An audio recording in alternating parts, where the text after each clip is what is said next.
Micro finance ಸಂಸ್ಥೆಗಳ ಕಿರುಕುಳ ಏನು ನಡೀತಾ ಇದೆ ಅದಕ್ಕೆ ಕಡಿವಾಣ ಹಾಕೋದಕ್ಕೆ ರಾಜ್ಯ ಸರ್ಕಾರ ಮುಂದಾಗಿದೆ. ಇವತ್ತು ಮುಖ್ಯಮಂತ್ರಿಗಳ ನೇತೃತ್ವದಲ್ಲಿ ಮಹತ್ವದ ಸಭೆಯನ್ನು ಕೂಡ ಮಾಡ್ತಾ ಇದ್ದಾರೆ. ಒಂದು ಕಠಿಣವಾದಂಥ ಕಾನೂನು ತರೋದಕ್ಕೆ ರಾಜ್ಯ ಸರ್ಕಾರ ಮುಂದಾಗಿದೆ. ನಮ್ಮ ಜೊತೆ ಕಾನೂನು ಸಚಿವ ಎಚ್ ಕೆ ಪಾಟೀಲ್ ಅವರಿದ್ದಾರೆ. ಸರ್, ಈ ಒಂದು ತುರ್ತು ಈ ಹಿಂದೆನೇ ಆಗಬೇಕಾಗಿತ್ತು, ಈ ಒಂದು ತುರ್ತು ಕೆಲಸ. ಈಗ ಸರ್ಕಾರ ತಡವಾಗಿ ಎಚ್ಚೆತ್ಕೊಂಡಿದೆ, ಆದರೂ ಕೂಡ ಪರವಾಗಿಲ್ಲ. ಕಾನೂನಲ್ಲಿ ಏನಿರುತ್ತೆ ಅಂತ? ಕಾನೂನಲ್ಲಿ ಏನಿರುತ್ತೆ ಅಂತ ನಾನು ಈಗ ಹೇಳೋದಕ್ಕೆ ಸಾಧ್ಯ ಆಗೋದಿಲ್ಲ. ಆದರೆ ಒಂದು ನಿಮ್ಗೆ ಹೇಳ್ತೀನಿ, ಮಾನ್ಯ ಮುಖ್ಯಮಂತ್ರಿಗಳು ಈ ವಿಷಯವನ್ನು ಅತ್ಯಂತ ಗಂಭೀರವಾಗಿ ತಗೊಂಡಿದ್ದಾರೆ. ಇವತ್ತು 11 ಗಂಟೆಗೆ ಸಭೆ ಕರೆದಿದ್ದಾರೆ. ಸಭೆಯೊಳಗೆ ನಾವು ಈಗೇನು 3-4 ಕಾನೂನುಗಳಿವೆ. Karnataka prohibition of exorbitant rate of interest, Karnataka banning of unregulated deposit schemes, ಹಾಗೆಯೇ Karnataka protection of interest of depositors in financial establishment. ಇವೆಲ್ಲ ಏನಿದೆಯಲ್ಲ, ಇದರೊಳಗೆ ಯಾವ ಶಕ್ತಿ ಬಲ ಇರಬೇಕಾಗಿತ್ತೋ ಆ ಬಲದ ಕೊರತೆ ಇದೆ ಅಂಥೇಳಿ ಅನುಭವದ ಹಿನ್ನೆಲೆಯೊಳಗೆ ಅನಿಸಿದೆ.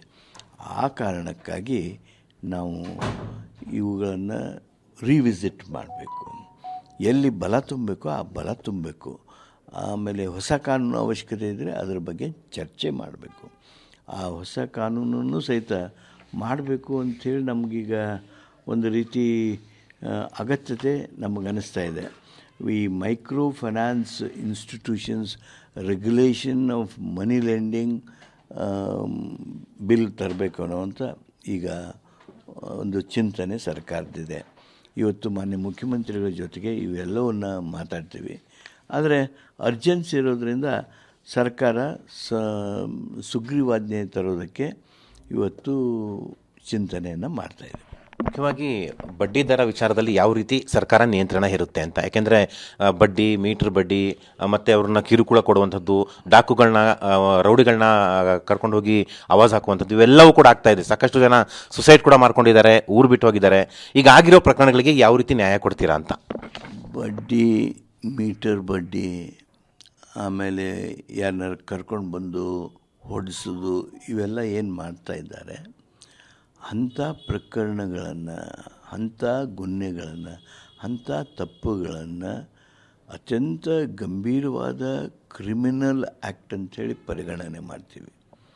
ಅವುಗಳನ್ನು ಕಾಗ್ನಿಸಿಬಲ್ ಅಫೆನ್ಸ್ ಮಾಡುವಂಥದ್ರ ಬಗ್ಗೆ ಸರ್ಕಾರ ಇವತ್ತು ಚಿಂತನೆ ಮಾಡ್ತಾಯಿದೆ. ಮುಖ್ಯವಾಗಿ ಸರ್, ಕಾನೂನು ತರ್ತಾ ಇದ್ದೀರಾ. ಕಾನೂನಲ್ಲಿ 1-2-3 ಅಂಶ ಹೇಳ್ಬೋದಾ ಅಂತ? ಯಾಕಂದರೆ ಶಿಕ್ಷೆ ಪ್ರಕಟ ಯಾವ ರೀತಿ ಇರುತ್ತೆ ಅಂತ, 10 ವರ್ಷದವರೆಗೂ ಕೂಡ ಇರುತ್ತಾ ಅಂತ.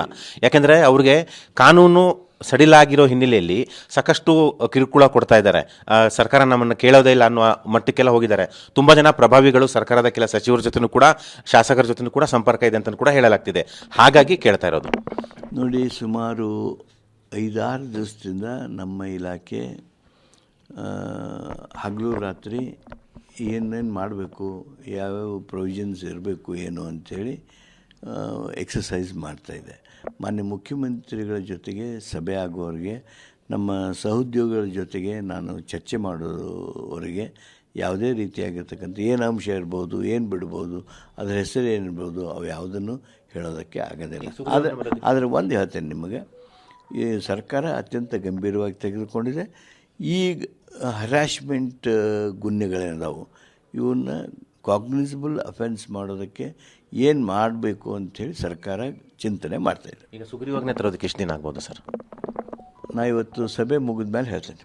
ಸರಿ, ಸರ್ಕಾರದಿಂದಲೇ ಮೈಕ್ರೋ ಫೈನಾನ್ಸ್ ಅಂದರೆ ಕಡಿಮೆ ಬಡ್ಡಿ ದರಕ್ಕೆ ಈ ಥರ ಬಡ ಮಧ್ಯಮ ವರ್ಗಕ್ಕೆ ಸಾಲ ಕೊಡುವಂಥ ವ್ಯವಸ್ಥೆ ಇದೆ. ಕುಮಾರಸ್ವಾಮಿ ವಿರುದ್ಧ ಈಗಾಗಲೇ ಬಂದಿತ್ತು. ಅದೊಂದು ಸ್ಟ್ರಾಂಗ್ ಇಲ್ಲ, ಅದು ಜನ ಆ ಕಡೆ ಗಮನ ಕೊಡ್ತಾ ಇಲ್ಲ. ಅದನ್ನು ಬಲಪಡಿಸುವಂಥ ಪ್ರಯತ್ನ ಮಾಡ್ತೀರಾ? ಯಾವ ಸಾಲ ಸೌಲಭ್ಯ ಕೊಡೋದು ಬಡ ಮಧ್ಯಮ ವರ್ಗದವ್ರಿಗೆ ಎಲ್ಲಿ ಎಷ್ಟು ಜನರಿಗೆ ಕೊಡ್ತೀರಿ? ಕಾನೂನು ಮಾಡಿದರೆ ಆಗೋದಿಲ್ಲ, ಸಾಲ ಕೊಡೋಕ್ಕಾಗಬೇಕಲ್ಲ. ಕಾನೂನು ಮಾಡಿದರೆ, ಬಡವ್ರಿಗೆ ನಾನು ಸಾಲ ಕೊಡ್ತೀನಿ ಅಂತ ಕಾನೂನು ಮಾಡಿದರೆ, ನಾಳೆ ಬಡವ್ರು ಬಂದಾಗ ಅವ್ರಿಗೆ ಸಾಲ ಕೊಡಬೇಕು. ರೈತರಿಗೆ ನಾವು ಎಲ್ಲರಿಗೂ ಪ್ರೊಡಕ್ಟಿವ್ ಇದಕ್ಕೇ ಸಾಲ ಕೊಡೋದಕ್ಕೆ ಸಾಧ್ಯ ಆಗ್ತಾಯಿಲ್ಲ. ಆದ್ದರಿಂದ ಆಗದ್ದನ್ನು ನಾನು ಭರವಸೆ ಕೊಡೋದಕ್ಕಾಗೋದಿಲ್ಲ. ಆ ರೀತಿಯಾಗಿ ನಮ್ಮ ಸರ್ಕಾರನೂ ಮಾಡೋದಿಲ್ಲ. ಬೀದಿ ಬದಿ ವ್ಯಾಪಾರಿಗಳಿಗೆ ಕೊಡೋ ವ್ಯವಸ್ಥೆ ಇತ್ತಲ್ಲ ಸರ್ ಹಿಂದಿನ ಸರ್ಕಾರದಲ್ಲಿ? ಅಲ್ಲ, ಈ ಸಂದರ್ಭದಲ್ಲಿ ಎಕ್ಸಾಬಿಟೆಂಟ್ ರೇಟ್ ಆಫ್ ಇಂಟ್ರೆಸ್ಟ್ ಏನಿದೆ ಅದನ್ನು ಚಾರ್ಜ್ ಮಾಡೋದನ್ನು ನಿಲ್ಲಿಸೋದಕ್ಕೆ, ಆಮೇಲೆ ಅಮಾನವೀಯವಾಗಿರ್ತಕ್ಕಂಥ ಕ್ರಮಗಳನ್ನು ಏನು ತೆಗೆದುಕೊಳ್ತಾ ಇದ್ದಾರೆ ಅದರ ಬಗ್ಗೆ ಕಠಿಣ ಕ್ರಮವನ್ನು ನಾವು ಕೊನೆ ಸಂದೇಶ, ಈಗ ಮೈಕ್ರೋ ಫೈನಾನ್ಸ್ ಸಂಸ್ಥೆಗಳ ಭಯದಿಂದ, ಅವರ ಕಿರುಕುಳದಿಂದ ಭಯಪಟ್ಟಿರೋ ಜನರುಗಳಿಗೆ ಏನು ಹೇಳ್ತೀರಾ ಅಂತ? ಇಲ್ಲ, ಸರ್ಕಾರ ನಿಮ್ಮ ಹಿತ ಕಾಪಾಡ್ತದೆ.